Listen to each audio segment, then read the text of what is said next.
C'est un nouveau-né de la littérature camerounaise qui a été présenté au grand public ce mardi 25 février 2020.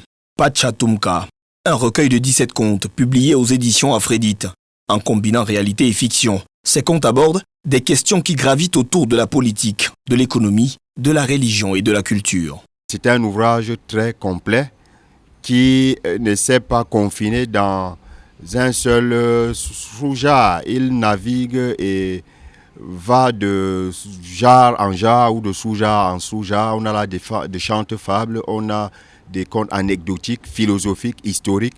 Pachatoumka est la parfaite illustration de ce que nous voulions, n'est-ce pas, faire un clin d'œil à ce devoir de mémoire. Et Pachatoumka, qui veut dire littéralement en Bamoun, celui qui atteste de sa richesse ou celui qui est riche. Ce recueil de contes apparaît comme un sésame au regard des traditions, valeurs et habitudes africaines qui tendent à disparaître pour laisser place à la modernité.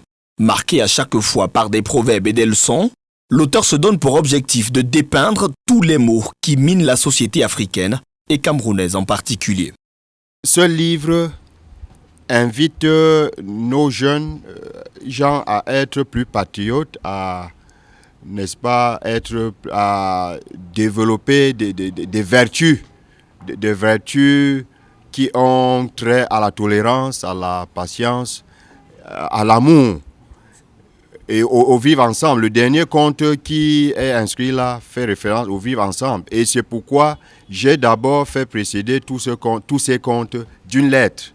Ce style épistolaire qui vient planter le décor pour dire que les grands groupes de ce pays, il y a deux grands groupes dans ce pays qui s'affrontent et ces deux grands groupes qui honorent ce pays, qu'ils arrêtent.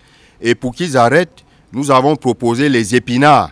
Nous, les épinards renvoient simplement à cette classe de Camerounais qui ont des problèmes pour se vêtir, se nourrir, manger, envoyer les enfants à l'école et qui se recrutent dans des minorités moins visibles. Après La démocratie de la Calmancie, publié en 2014 chez l'Harmattan, Moussa Mboué, qui est à son deuxième ouvrage, a fait ses études littéraires négro-africaines à l'université de Yaoundé 1.